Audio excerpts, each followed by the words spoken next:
Hi there. Thanks for tuning in to Make This Happen, where we discuss an idea we've been dying to see come alive. Every week, my friend, Alex Gonzalez, and myself, J.E., will bring you a product you never knew you needed. Now, let's talk about cities. I love me a big city. I don't know what your thoughts are. I don't think you've ever lived in a big city. If I could afford to, no, I've never lived in a big city. If I could afford, I don't know. It's hard to say because I like them. I like the food. I always enjoy when I visit you. I always enjoy when I visit San Francisco. So big cities do have a lot going on, a lot of culture, a lot of food. It's on the bleeding edge technology. If something's gonna happen, it's gonna happen in a city first. Exactly. But my favorite city that I visited, and one of my favorites just to go to experience, just to live in and like enjoy everything it has to offer, nightlife, daytime, just everything, is Seoul, South Korea. I mean, obviously a little biased being Korean, and I have but I have reasons to go there often and just be in South Korea. And I have family members where I could live with whenever I do visit, so I don't have to worry about that. Tell you, me being not biased, only eating Korean food, drinking, I believe, Korean soju, and seeing the nightlife, I think it would be an absolute blast to go to South Korea. Oh, it's awesome. Seoul, South Korea, and I've heard Busan is pretty cool as well, and other smaller cities. If you're telling me I can eat South Korean food and drink South Korean drink and party with Koreans who have a great culture towards enjoying themselves, I'm totally cool with that. Yeah. And I mean, I love the vibe of how compact, dense, and just how every building serves a purpose in Korea. And not just Korea, but other island-like cities. Like Tokyo is the same way, where they don't have much room, so every inch matters. New York City is the same way, where it's just tall. There's no wasted space anywhere. There's wasted space, but there's less than like if you go to Arizona. Everything's done deliberately. Yeah. Oh, yes. Like every corner has some thought put into the architecture and the surrounding geography, right? No, most definitely, yeah. One of my favorite parts of an Asian style big city, though, and I'm sure you've seen this since you do watch anime and you are somewhat into that type of culture. You have seen the alleyways of Asia before, where there's that's where the kids get beat up, and that's also where the demons reside. That's true. There's the neon signs. There's the dudes squatting down and smoking cigarettes. Oh, you're talking. Yeah. Or sometimes there's like little marketplaces in alleyways too. Right. Not often. And they also have like, I don't know, you'll see like most of the structures are kind of like old school and wooden. I wouldn't say old school, but they're very traditional Asian. They're made out of wood and they have more of a traditional looking vibe, right? Or rows of vending machines too. Yeah, that as well. Lots of vending machines. All this being said, I want to bring that vibe to a Western metropolitan city. We do have things like in LA, we have things like Little Tokyo, Koreatown. New York has what is their Koreatown called? Like Little Seoul or something like that. And is there a name? The Japanese one's called like I don't know, Little Japan. In San Francisco, it's called Japantown, Chinatown. They have those places, but they're very westernized, these places, where Koreatown gets the feel somewhat right, but it's still very spread out. It's like, that's the one thing that you notice when you go to like an Asian big city is everything's super close together. There's just tall buildings surrounding all of you, and the roads are tiny, But in LA, of course, the roads are huge, lots of space. It's still pretty spacious. This comes from my love of big cities in like Seoul, and also because at one point I didn't eat there, but I looked into Momofuku in Las Vegas Cosmopolitan Hotel. And I looked inside, and he has done something amazing. This is, I believe, not David Chang, is it? You're on your own on this one. He's a Korean American chef, very famous, but he's famous. Oh, does he also work with Jon Favreau a lot? He does, yeah. Okay. And he owns a restaurant called Momofuku in New York, but he opened one in Las Vegas, right? But the interior of this place looks like one of those bar alleyways you'd find in Korea, and in Tokyo and stuff like that. And I was like, dude, this is awesome. It's Asia inside the Cosmopolitan Hotel, which is like a very contemporary like hotel. And that inspired me to open a multi-floored, not shopping mall, but like a shopping center of sorts. So are we also deriving maybe some inspiration from that Singaporean mall? I'm not sure. You know what I'm talking about? It's pretty No. epic. It's like the best mall. It's like one of the biggest. Interesting. I don't know what you're talking about. So it's the same thing where there would be different marketplaces in a mall. Or I mean, if you want, you can say like a Celadon city of sorts.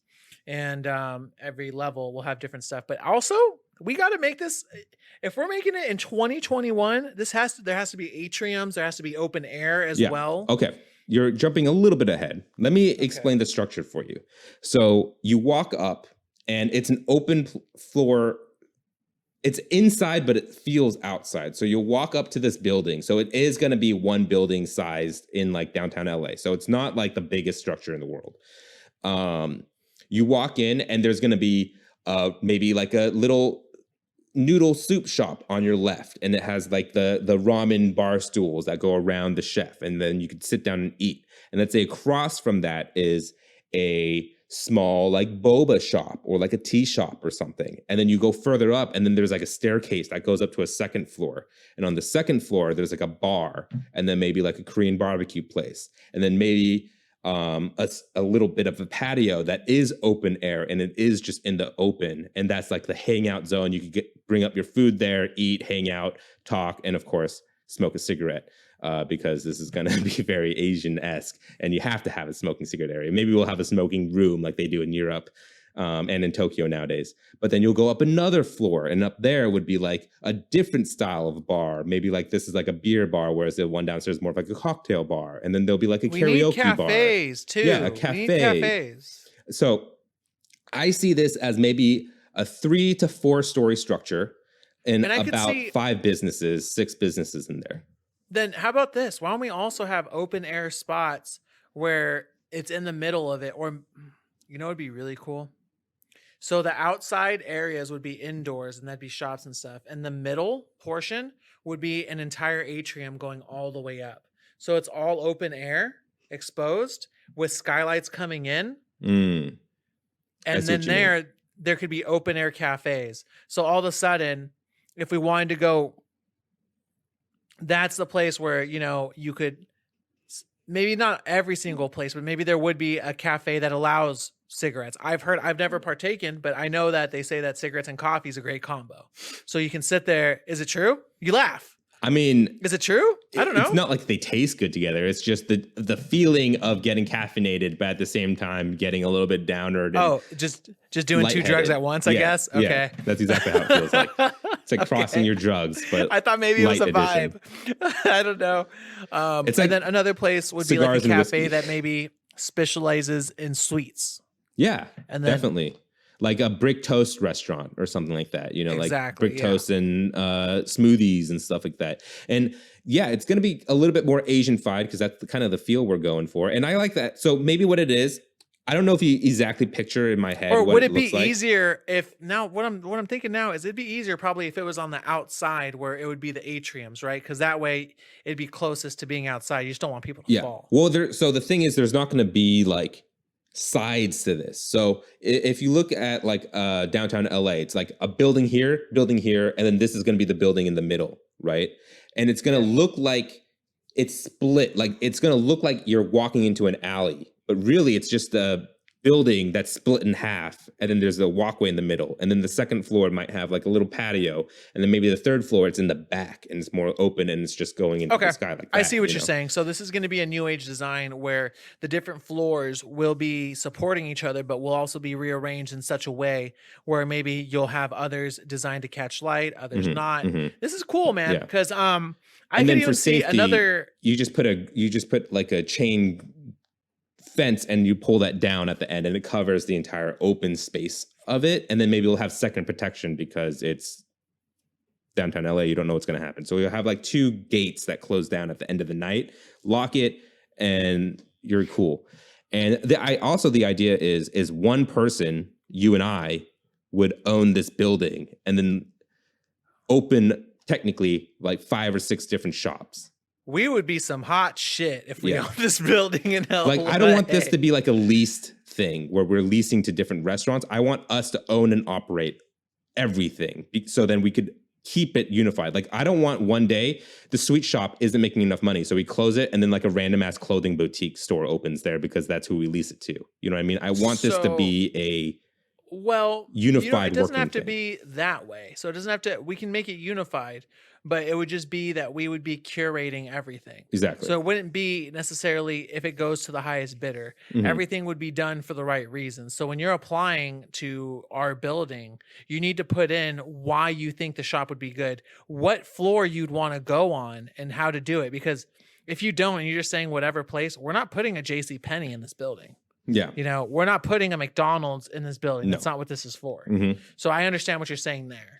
A hot dog on a stick would never be in this place. And I think it can be, I think it could work that way where we just say we're very picky with who we lease it to, but we would have some say in how it's designed, because I want to keep that alleyway aesthetic where it looks like you're walking into an Asian alleyway where some stuff is more modern design, some stuff is more traditional wooden design, and I don't want there to be competition between the two places. I want it to all complement each other. Like, after you have dinner, maybe you go get dessert, and then you go get drinks on the second floor, and then you go for. And there's always going to be some type of competition a little bit, because I'm also thinking on the rooftop, I want to make it where the rooftop there's stalls. So on the rooftop, there's going to be stalls with different street foods, so you can smell in the open air all the fried food. Idea.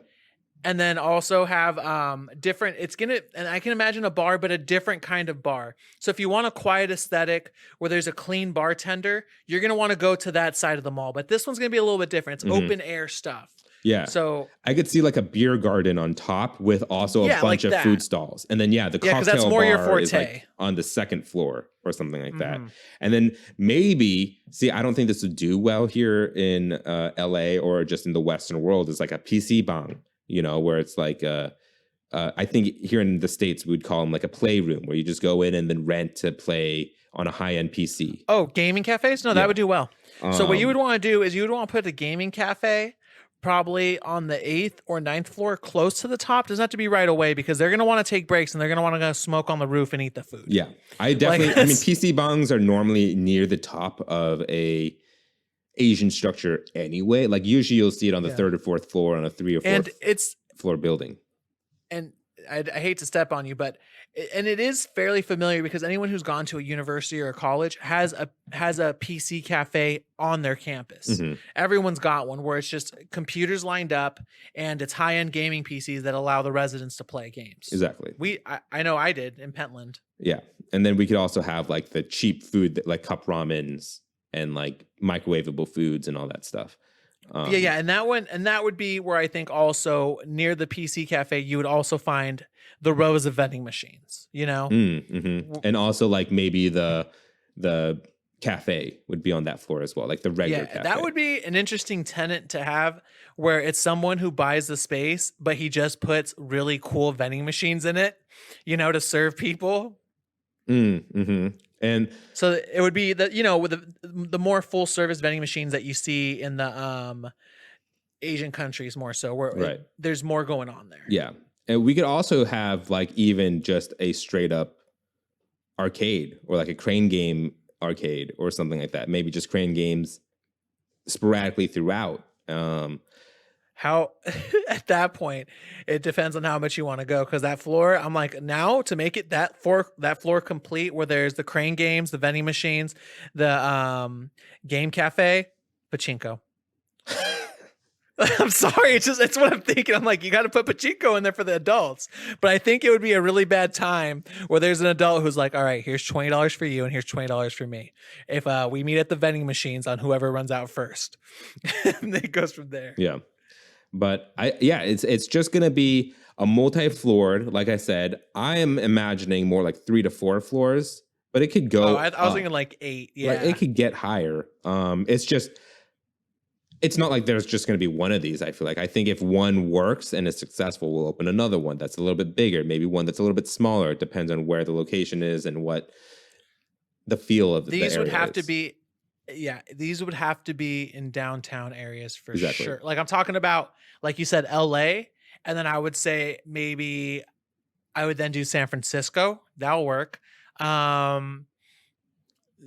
know more about Washington than I do. Seattle, maybe, another I think one it'd there. work in Seattle. New York, Okay. definitely. New York, yeah, that's another good one. And then maybe for like a more spacious area, like let's say, I don't know, Texas or something, we could change the floor plan a little bit, like do something No, what different. I was thinking, actually, so you know how these buildings were more Asian inspired by Your Time in Seoul? What I was thinking is, what if we fuse that, but because of the proximity in Texas, you make it more of a Mexican open air market? Yeah, definitely. We could do something like that. I mean, you know what I'm saying? yeah. Where it's a little bit more culturally influenced with something that they're used to, but still a little foreign, but they can grasp onto. Mm-hmm. Yeah, I'm totally down to change the concept a little bit, especially after a few successes, if it's successful at all. But I think this is a great idea. So, metropolitan cities, I don't know, make this happen. Thanks for listening. If you have any suggestions or products you'd like to see talked about, feel free to write in at @poundgames@gmail.com. We have a Patreon. If you'd like to join the @Pound family, come find us at patreon.com/wearenotgamedevs. Patrons receive episodes 2 days early, meaning Make This Happen gets your ears that much sooner. If you enjoyed the show, take a second to give us a review. We're on Apple Podcasts, Spotify, Google Play Store, and more. Catch you guys next Sunday as Alex thinks of his idea. Painting. Let's see if he remembers this idea next week. I won't. I'd be so jelly if one of these buildings opened up near you. I'd be like, I just need a day. Just drop me off and then pick me up at night. Or if you want, explore with me. See, I think that's the point of this, is you could spend the whole day just in this one building. And you know there's going to be a floor that's completely serene for massages and naps. Yes, dude, a Korean spa floor. Because at that point, I would have it where I would eat, I would day drink, I would get tired, I would get a massage, I would nap, get up, and then do it all over again. Yeah, that sounds great. Hi there. Thanks for tuning in to Make This Happen, where we discuss an idea we've been dying to see come alive. Every week, my name. Wait, what the fuck? Okay, you know what? I'm starting over. Scratch all of this.